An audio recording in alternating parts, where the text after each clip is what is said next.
Estimados compañeros, mi nombre es Diana Ospina y el día de hoy les voy a hablar de la relación de las mariposas con el entorno.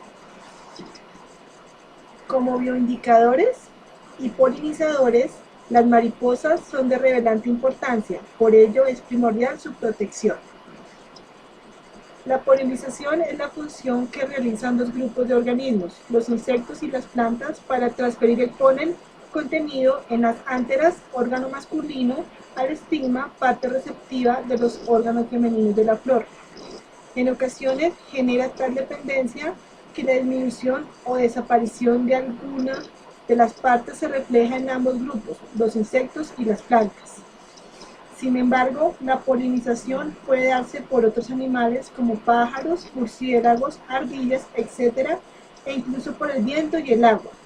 En el caso de las flores, aquellas que son más coloridas y sobresalientes tienen mayor capacidad para atraer polinizadores, mientras que las que están sujetas a la acción del viento y del agua son más pequeñas y menos coloridas y elaboradas. Las plantas polinizadoras por insectos en general son llamativas por su olor y color, y a pesar de que el único interés de los insectos es el de alimentarse, cuando están tomando el néctar del interior, el polen se les adhiere a algunas de las partes del cuerpo y esos granos son depositados en la flor. De los polinizadores, los más comunes son las abejas, y en un segundo lugar encontramos a las mariposas y las polillas. Las mariposas nocturnas tienen un papel fundamental en la reproducción de aquellas plantas que solo abren sus flores y liberan su aroma en la noche. En la cadena alimentaria.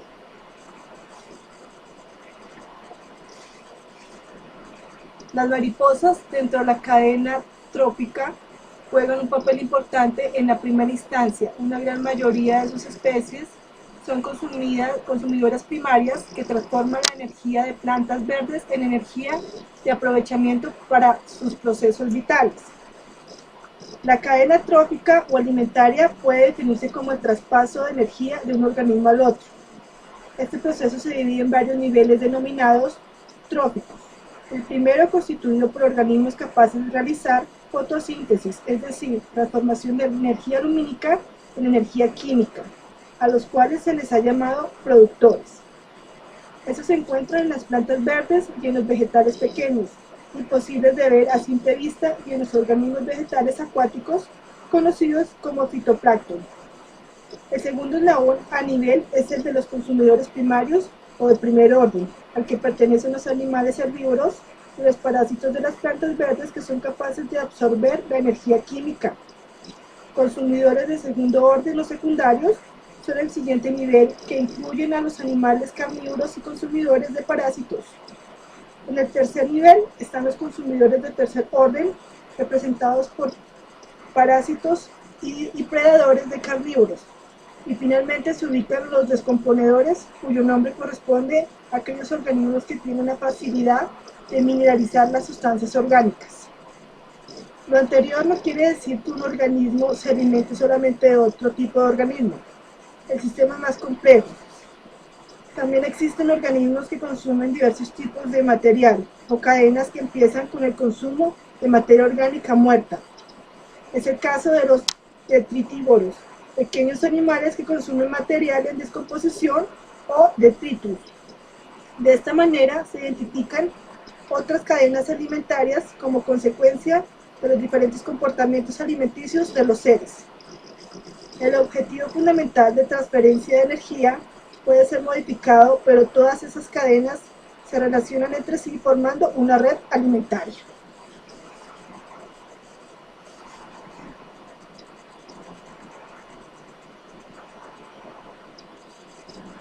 Como bioindicadores. Los bioindicadores hacen referencia al uso de especies capaces de manifestar el estado de conservación de un ecosistema. Su biodiversidad y los organismos presentes son de exclusividad de ese ecosistema o no. Los insectos corresponden a la cuarta parte del reino animal, característica que les otorga la particularidad de ser observados en cualquier tipo de ambiente o microambiente. Su reducido tamaño y relativo bajo riesgo de peligro para el ser humano, la inestabilidad en intervenciones no naturales en su ambiente, su corto ciclo de vida, su fácil identificación y algunas veces alto grado de endecimismo los hace para los investigadores como los más confiables bioindicadores de la naturaleza.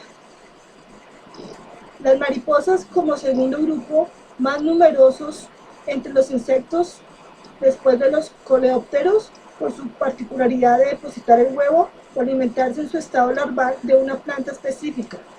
Sobresale como fieles y confiables bioindicadores del ecosistema, con lo que demuestran que donde existe una familia de mariposas es posible encontrar una determinada variedad de plantas, pero hay que agregar que en su mayoría son especies de corta vida con la ventaja de observar varias generaciones al año que por su vistoso y hermoso colorido son de fácil identificación y cómoda manipulación.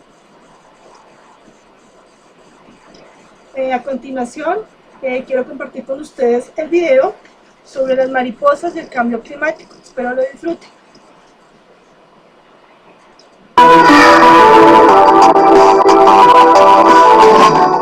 El cambio climático es una realidad de la cual no se escapan ni las mariposas. En la siguiente nota veremos que es el hábitat y las adaptaciones a las que estas se han venido sometiendo debido a ese factor.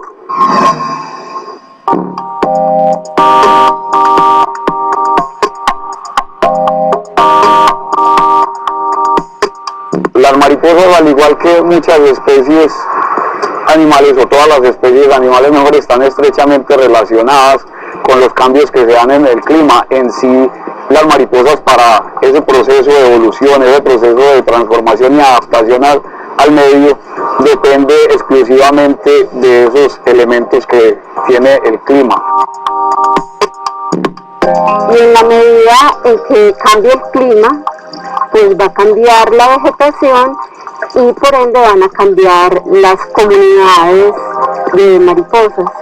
Cuando hay soles que ya salen a poner huevos, se aparean, es el cortejo, la alimentación, y cuando no hay sol, pues ellas se esconden debajo de las hojas y no pueden moverse. Con el cambio climático, las mariposas se han visto afectadas algunas veces de forma positiva y otras de forma negativa. En el caso de nuestro territorio vemos como algunas especies han hecho algunas migraciones internas, migraciones dentro de los mismos ecosistemas, incluso colonizando algunos espacios un poco más altos, es decir, especies que viven en un piso térmico más bajo tienden a subir hacia la montaña, a colonizar nuevos territorios y adaptar nuevos estilos de supervivencia. Entonces cambia el clima, si se aumenta o se disminuye el clima, la comunidad de mariposas se vería afectada igualmente.